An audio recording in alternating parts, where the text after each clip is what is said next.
I hope you can hear me, you guys. Yeah, every single passing second and minute when I listen to Kenyans, both UDA, let me say Azimio, when I listen to people like Black, I see black. When I read to what he writes, I see darkness. And that darkness is actually painted all over Kenya. And even right now, you still have Kenyans having hope, and you are saying you'll be rekindled by East African courts. You guys are dreamers, man, and you are so learned. You are waiting for for a Ruto government to be corrected by East African courts. I think you guys should also travel a little bit, go to Uganda, you see the sort of judges there. Those guys you have so much hope in. Go to Tanzania, you see them. They are not better than the comment you are talking about. That I can tell you to take to the bank. And also the conspiracy is high level. There is no way, and you can take to any bank that court of so-called East Africa will rule anything negative about Kenya. Forget it. Hiyo msahau kabisa. And if you're sitting here thinking, oh, the jurisdiction will be expanded, to do what? But they already did. What they did is trivial. For mother, it's trivial. That's a county thing. That's nothing. And it didn't help. It didn't help. You know, this game is so deep. Let me tell you guys. The corruption is up to the highest courts of United Nations of the world, UN. This I can say without any fear of wherever. The things are crafted, my friend. Things are crafted. The one for Mata was just to try and raise some level of credibility for that East African team. That court is as useless as any other. Which other case has it ever helped? And even if it rules that Mata Supreme Court was wrong, that he had to stop Ruto from continuing to rule and oppress and do everything he's doing in Kenya, period, zero. And you guys, I want you to read scripts from Kagame, Tafadhali, you guys of Mutembei, panelists. Read Kagame every day when he's writing and when he's talking and when he's addressing the impunity. You will be so sharpened. Kagame has nothing to do with those. He says he lives for the Rwandese and the Academicatio boundary. This is what I'll die for. And that's why those guys are flourishing. For us Kenyans who are sitting here hoping we will be helped by Uganda, Tanzania, whatever, East Africa is dead. It's nothing. It can't help you. At the time ukianza kupigana, they will only come to loot from you. Why haven't they helped Congo, DRC? What can East Africa help with? Museveni went to South Sudan because of his benefit. That's why he took to Ugandans there, because of selfishness. And then we sit here hoping that, that is it is ridiculous. You guys get out of that. It is of no benefit to Kenya. Ruto is unstoppable. The only thing that can stop Ruto is simple, just evicting him. See, simple. Easy negotiation nyingi munaongea sijui legal sijui. How do you talk legal to somebody who doesn't care about the legality of anything? What constitution? Which constitution is Ruto following? Sincerely speaking. If you look at where he's anchoring on what he's doing, then you should know.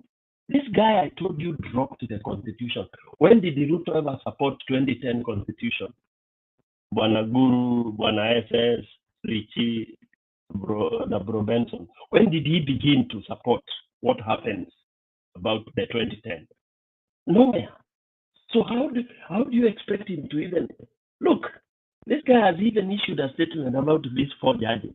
Does that tell you this guy is ready to follow due diligence in terms of what is going to happen? A president issuing that presidential kind of a statement that these guys have to face the law because they were usurping the will of the whatever language used, and we sit here having hope.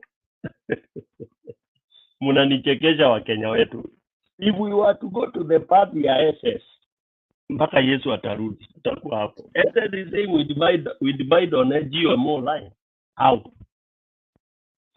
GMO line how?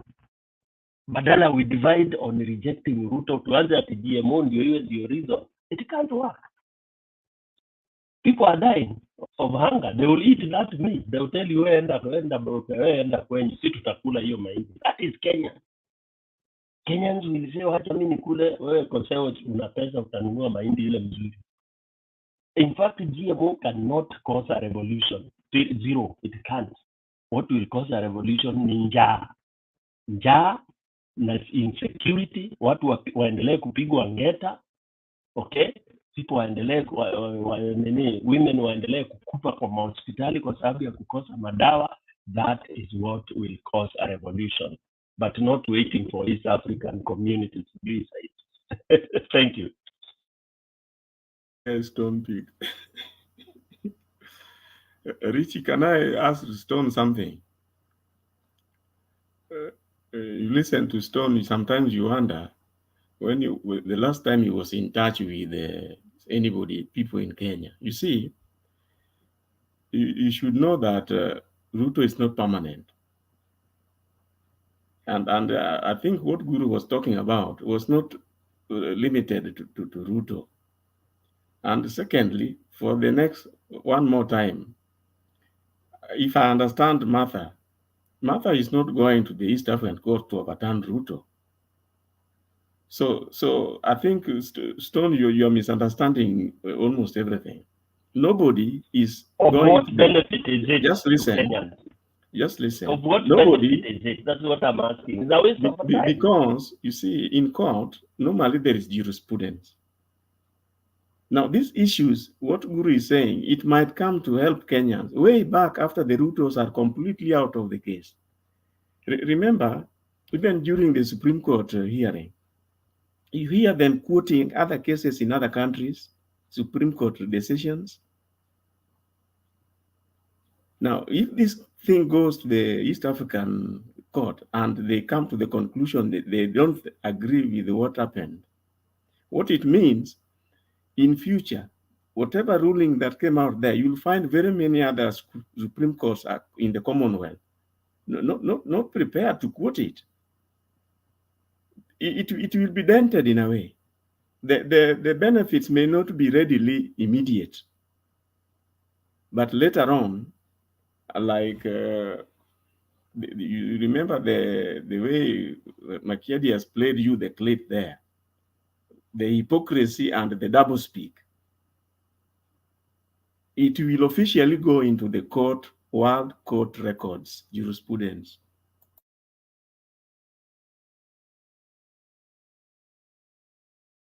Guru. Yes, I know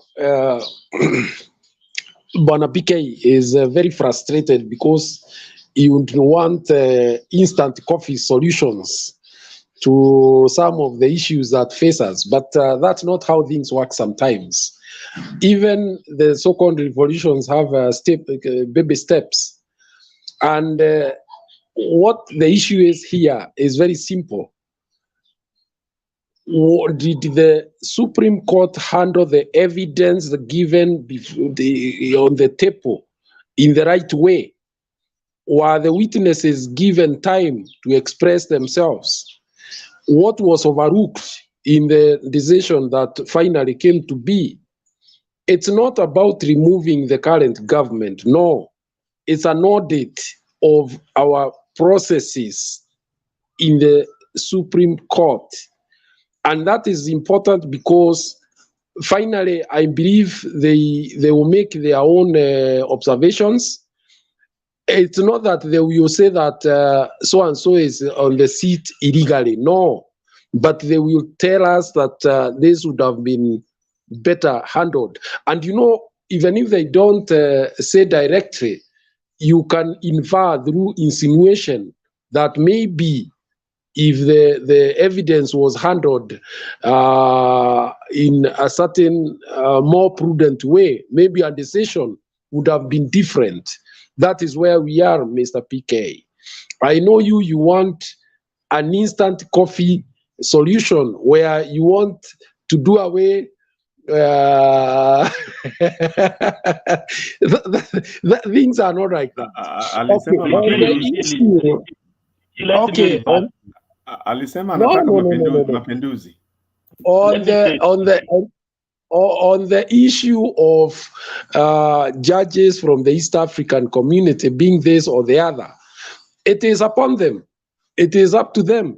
Because after all, you have heard what Richie has said, that there are statements therein in that verdict that are contradictory, that they find a problem with the chairman having acted unilaterally, but they say nothing about it. They don't even impose any sanction on him. Then the current case, or the four, who is judging that they wanted to subvert the will of the people? It's a political party. It is UDA. It is their view. It's a view of a political party. You see? And that's where the problem is. What is happening in Parliament right now is a political view of a political party with interests in that elections. It's not a universal view, because they're arguing on their side. And by the way, let me make you aware that the MPs who are taking part in this, they also have an interest, because they would want their man to be able to perhaps influence the next election, so that they can also, their elections can also be influenced in their favor. So this is a whole scheme, it's a whole scheme. So Mr. PK, go through, wacha tuende pole pole, hii maneno itakuja kuchibuka wakati yake. So Guru, I think before Stone PK wonge, I think the big issue here that we all agree with you, ni kwamba nothing is going to change with regards to what the Supreme Court pronounced. The president will still be the president. The deputy president will still be the deputy president. But then we want to have a judgment that can be used for posterity. We want a judgment that can be referred to. Like, for example, you've had many courts in Kenya talk about the that can be cited in future. Yeah, exactly. I think you've had a lot of the minor Kiai case in some of these constitutional courts talking about election, and then they refer to minor Kiai. That's the kind of thing we want to see from the East African court. Nothing is going to change. All that is going to happen is we'll have a Supreme Court that will be dented. Of course, these Supreme Court judges are people who stay there for a short time and then they leave. But then we need in future, Squile Stone PK wewe utaenda kurun for presidency, you can have a case ambayo unaweza refer to wakati utakuwa umeibiwa na Ndindi Nyoro kiti, utanyang'anywa kiti na Ndindi Nyoro. If we don't do that, then as it stands right now, hatuna sheria yoyote ambayo inaweza kukutetea. So we want sheria ambayo unaweza refer to, useme hapa Supreme Court ilisema ABCD, and that is why I support my case kuhusiana na hii decision ambayo ilitoka kwa Supreme Court. From where I stand, ile kesi yenye imemalizwa this 2022 election, I don't think kuna any statement yenye unaweza tumia kwa koti yoyote in Kenya. And that is why we said here, even the guys that ran for the city governor, wale watu walitafuta governor wakashindwa, by virtue of the Supreme Court throwing out the presidential election petition, we said here, and you are part of this group, there was no point ya mtu ambaye alishindwa governor kuenda kotini. We said that. And so far, sahi, as we speak right now, tell me one person ambayo umesikia petition kiti ya governor in Kenya right now. The people who went there, akina Ngirishi, wali pull out cases zao. The governor wa Narok kule wa ODM mwenye alishindwa, governor candidate wa Narok wa ODM alipull out kesi yake. It's as simple as that. Kidero ndio huyo amengangana mpaka ameenda kufanya kitu inaitwa recount in Homa Bay County. I don't know how far that will go, but it's the same thing. Kama wataenda waone recount, waone makaratasi na kubaliana, they'll just throw that thing out. Na atakuwa amepoteza pesa yake. You know, it doesn't matter, because it doesn't matter kama election ballot box inasema kuna kura 10 na wapate kura 13. The judges said hiyo number si mbaya sana, haiwezi affect the outcome. Kura 3, and you're talking about over 37,000 polling stations. The Supreme Court said that would not affect the numbers. You know, if you get 2 votes zako zinaibiwa kwa kila polling station, out of 370 something, and out of 37,000, zilikuwa 37,000 plus, those are enough numbers to change the direction of a presidential election. But the Supreme Court, in its own wisdom, so that it doesn't really matter as long as the form yenye Chebukati amepelekewa huko na ile form imepatikana kwa box ni sawasawa, then hata kama zile ballot papers zitapitana, it's not important. Yes, you wanted to say something, Stone. You know, Kenyans, you like belaboring on very obvious things. I went to school and I understand very well that there has to be posterity for the sake of reference and quoting and all that. That's how law works. That I understand very well. And for me is whether people quote worldwide or, you know, Harvard University, quote the jurisprudence is big and all that. Of what benefit is it? We are wasting time. And I'm not saying the Uganda court or whatever East African court will help us overturn this. Okay? And in fact, let me say this.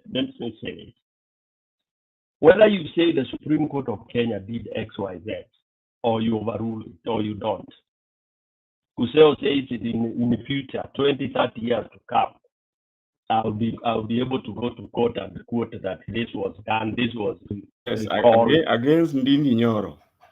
Let me, that it was recanted by the East African court.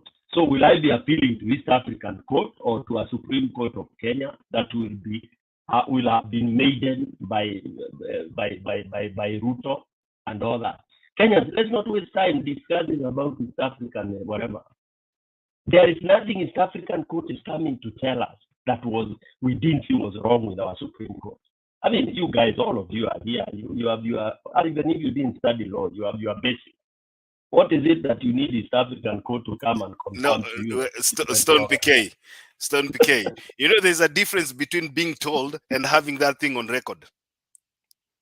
That is the argument that we're having here. It doesn't help. Your record be bullet. No, Mr. PK. It helps. Kenyans are dying. It's like when Idi Amin kept on killing people, and people are saying we are appealing to the international community to come and do X, Y, Z. That is the stupidity Africans have. You slaughter each other and you start crying to UN. Rwanda, walianza kuchinjana hapo tu akiongea. Mr. PK. Forget about East African court. Mr. PK, I understand your mindset. You are those people who like finishing off something at once and moving on to the next chapter.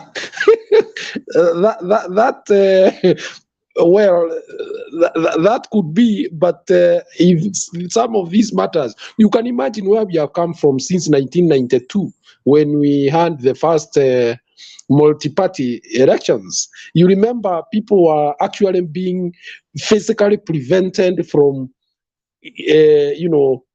taking their papers to the Electoral Commission. Even from serving the... Where are we now? You take your papers and they are not counted. It's the same. Okay. People say that democracy is incremental, and therefore we learn from the mistakes of the previous elections. So in this case, and this is where I want you to understand, I see you can understand if only you just calmed down for just a second. We are not overturning the verdict of the Supreme Court, but we are auditing how they carried out the process of arriving at the judgment that they did. And if then the process they used to arrive at the verdict was convoluted, then it is possible that the outcome would have been different if those issues were handled in a much better way.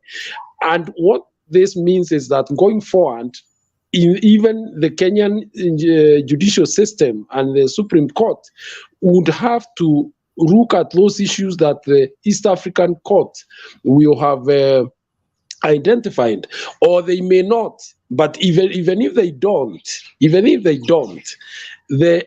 live in a community of nations. It will be well known that there is something that needs to be fixed at the Supreme Court of Kenya. And that is basically what it is. Because finally, politics is about interests, and it is politics that bring conflicts. And you know that these so-called community of nations, one of the things that concerns them most is how to prevent conflict. Because right now, let's take we are at the center of a conflict. Do we have an independent electoral commission really?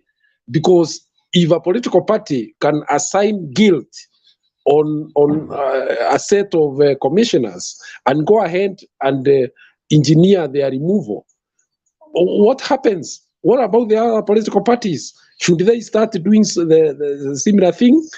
And then where do you end with all this? These are the questions, Mr. Stone PK.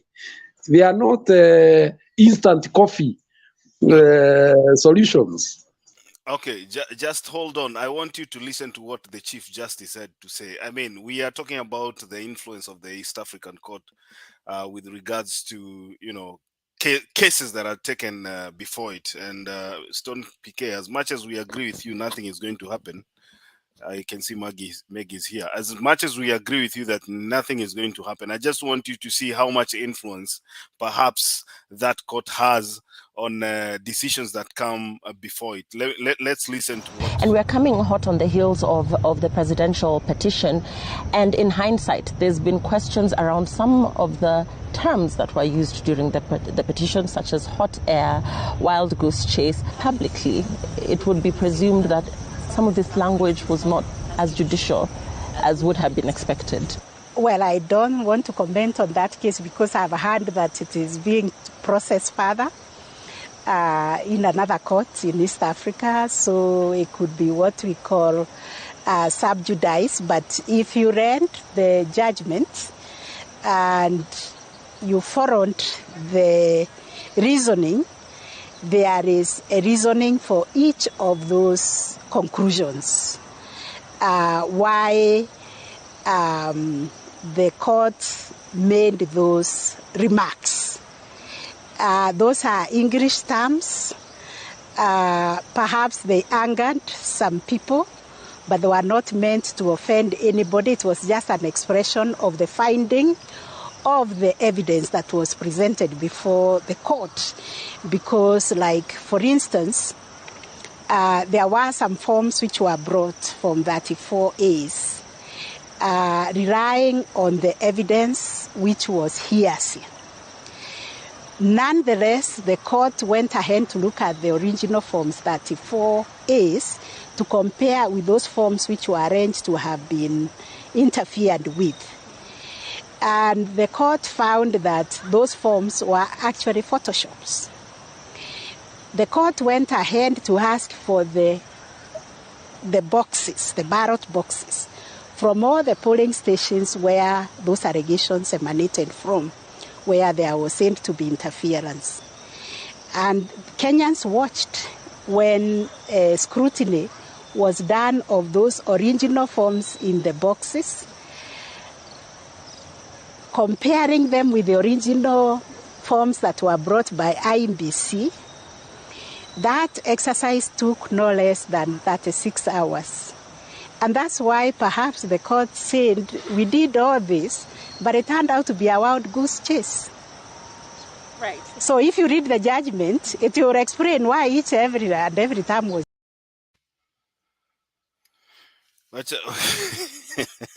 Acha tupatie Maggie nafasi yaongee kwanza, then we'll go back to that. Richi, unapenda kutonesha kidonda sana wewe.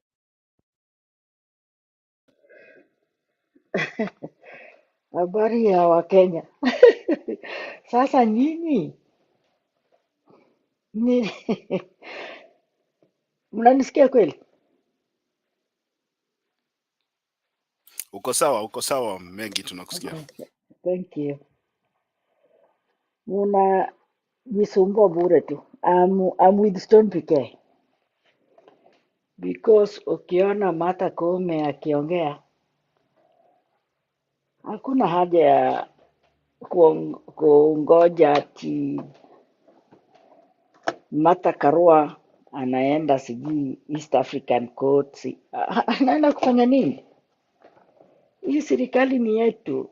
Kenya ni yetu, na if everything is bad, it is bad.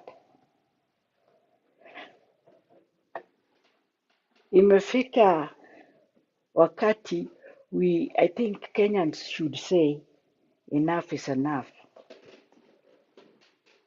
Walichukua na Martha Koome, but things are not working out for them. So people are angered more and more. And Stone PK, Kuseo, Nani, not Stone PK, Richie, Guru, Kuseo, and Benson. You people are still putting us to wait. With me, I'm waiting for the 1 million signatures so that we can go and pluck out Ruto from State House, because he does not belong there. He was put there illegally. Poleni sana, lakini ninacheka kwa background. That is why I had to come out. Munaturudisha nyuma na hiyo mambo ya East African Courts. East African Courts bado ni wale tu binadamu tu, wale who can be corrupted by fedha kidogo tu, mashilingi can corrupt anybody. They corrupted the ICC. They corrupted everywhere. Even Trump uses mashilingi to corrupt here. Do you think your East African courts na hizo mnasema ati it will be in record? Record ya nani? Which record are we going to wait for? Uliona record ya nanino Njoki Ndung'u hata ilitumika kwa hiyo court akisema kila kila mtu achunge kura zake. So in Kenya there is nothing like free and fair elections, and it was confirmed. That is in record in that Supreme Court.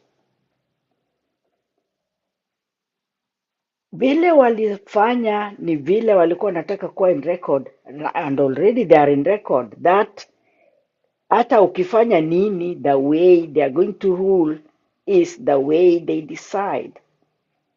So I think a country is not for the Supreme Court.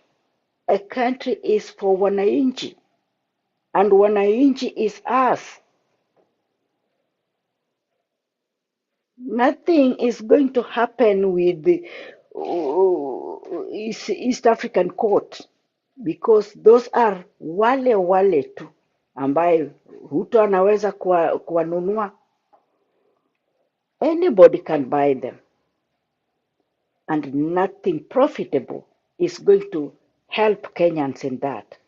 Kenyans can only help themselves by saying, no, this thing was done